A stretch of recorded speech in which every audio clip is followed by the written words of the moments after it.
Hello there, and welcome to the speed build of my version of the Sparked Holiday Magic Challenge Snow Globe House. When I first read about this challenge, I instantly got an image of a snow globe, but with sparkles falling all around. So that is what I set out to create here. This build took me about 7.5 hours total. For this build, I decided to go into Glimmerbrook, seeing as that's the most magical world on the map. Here's my lovely playtest sim. After the initial image of sparkles, next thing that came into my mind was that it would be a few sims living together that never really got to see each other when the snow globe was just sitting there. They each had their own artistic craft that they worked on, which they loved doing and did around the clock in their own separate self-contained unit in the house. Initially, I thought of making that 4 sims, but then I couldn't really figure out the logistics of where the front door would be. So I went with 3 units, as you can see. And those 3 units being attached to the main shared common area, which they got to enter once somebody shook the snow globe. I realized here that I couldn't really see what was going on the outside of the build because of all the snow, and so I switched to the build mode from the main screen to get the snow out of the way.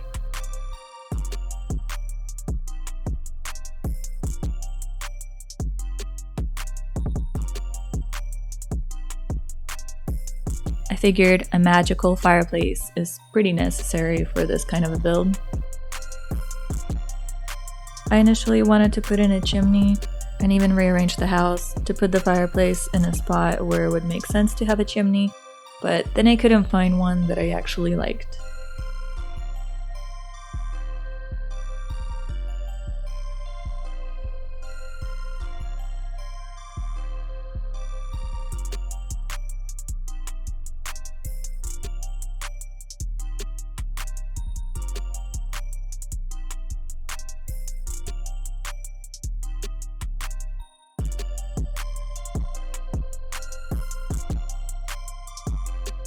At first, I was going to go for all kind of gray, black, and white trim for the outside, but then realized that that's totally an easy way out, and I tend to go toward that color scheme most of the time, so I changed the outside trim to a shade of green, also to match the door at this point.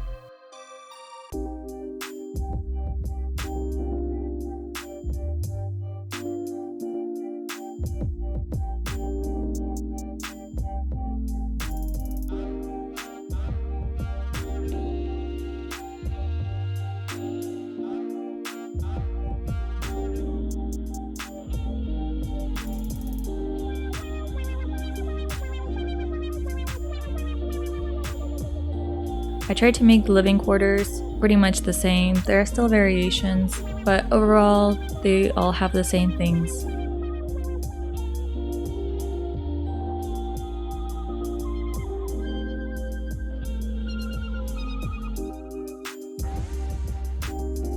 They're meant to be pretty minimalistic, so the workers wouldn't have any distractions. The downstairs are the crafts areas, as well as a tiny fridge. And the upstairs would be where they sleep and where their bathrooms are.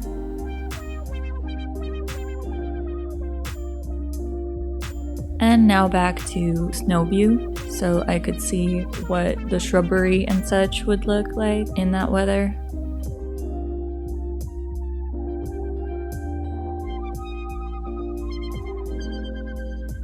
Now for the common area, I wanted to have an open floor plan where they could have a small kitchen as well as an entertaining and hanging out area all in the same room.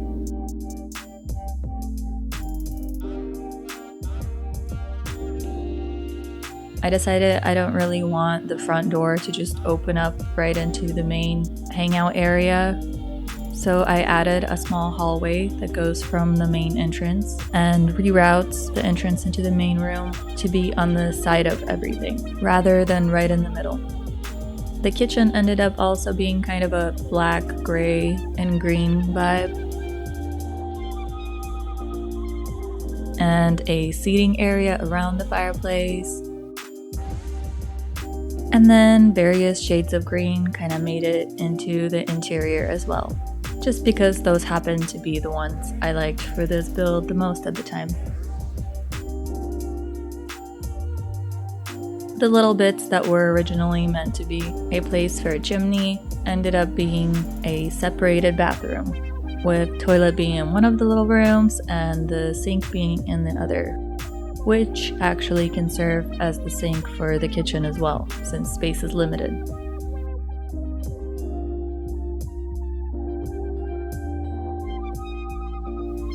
Next up, of course, there has to be a DJ booth, because that's my definition of a party.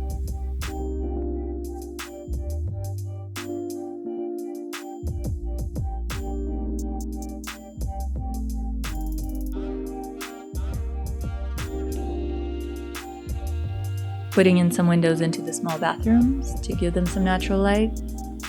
As far as the flooring in the main common room, I was pretty certain it had to be marble.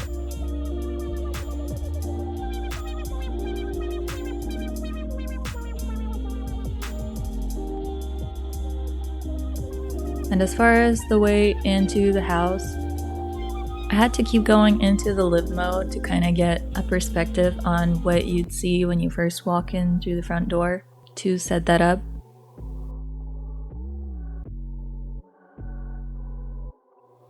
The ornate blue-green rug ended up being the most colorful thing in the entire common area.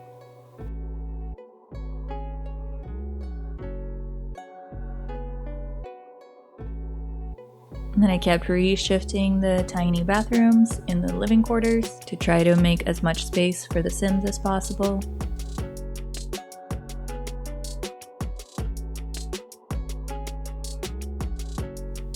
A bit more detail for the outside.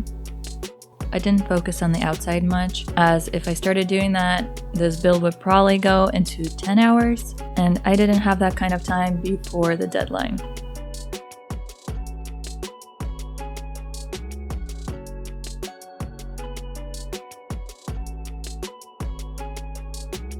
I figured the overhanging upstairs living quarters needed some column support, which also served to break up the open floor plan a bit.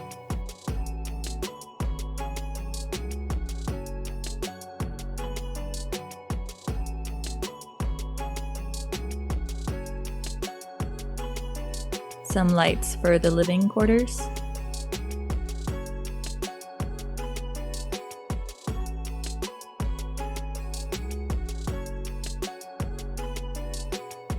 Bunch of little detail around the house.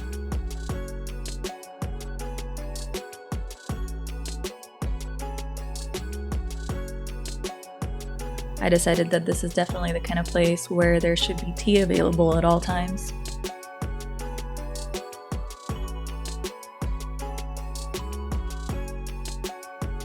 Now, I wish the DJ booths in The Sims 4 came in different sizes, because these are pretty huge and it can be tough to make them fit. I definitely know people who have small DJ setups in their tiny living rooms.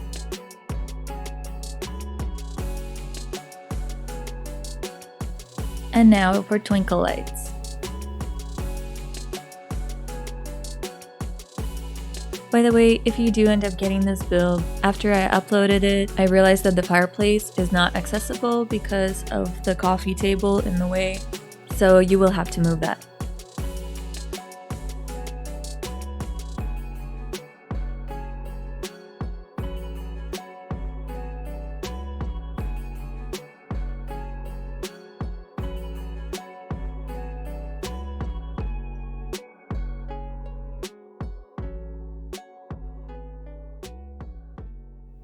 And then first test of the special effects cannons.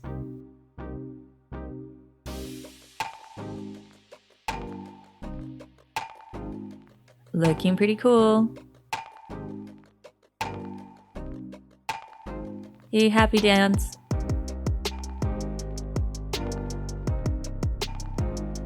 More twinkle lights.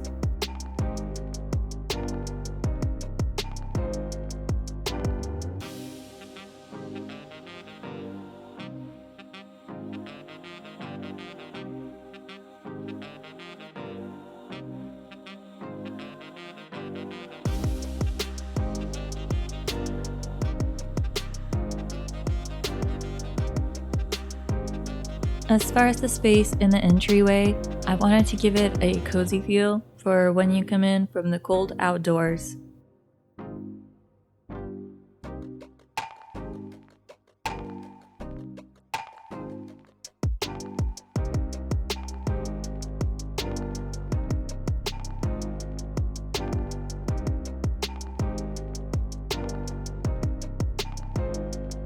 And then of course crystals had to make their way into my build. But hey, I didn't go crazy with them this time. I only put a few on the display mantle across from the front door.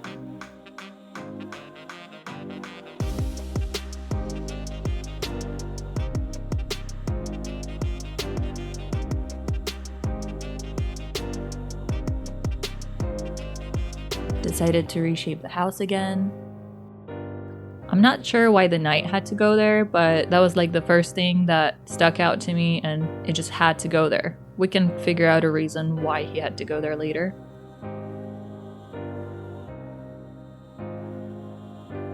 And then came time to struggle with loading curtains again.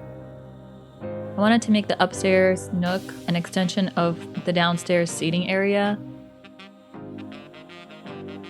At first I tried to hide the special effects machine to try to suspend the disbelief and make the sparkles seem just like magic.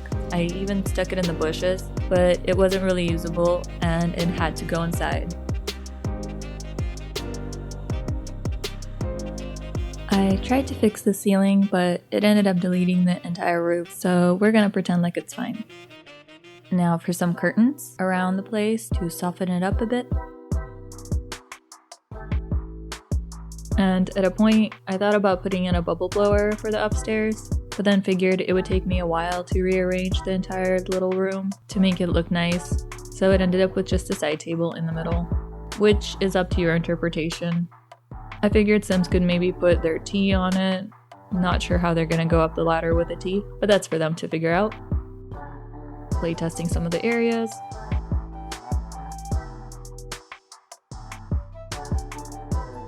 Since I couldn't fit a sink into the tiny downstairs toilet room, I decided to stick some hand sanitizer in there since it'd be gross touching door handles after you use the toilet.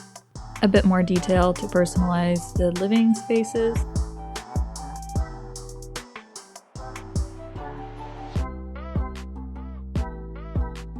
And then I remembered that the outside needs some decorative lights too.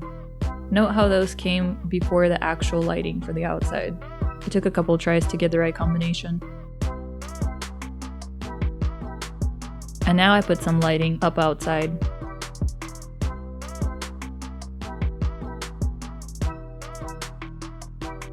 And this is what the build looks like on the gallery. You can search for it by its name or find me via my origin ID, which is in the description of this video. And you're welcome to play your own story in this build. Thank you so much for watching. It really does mean a lot to me. Now I'll leave you to the final tour of the build. I hope you have a wonderful rest of your day, and I'll see you next time. Bye!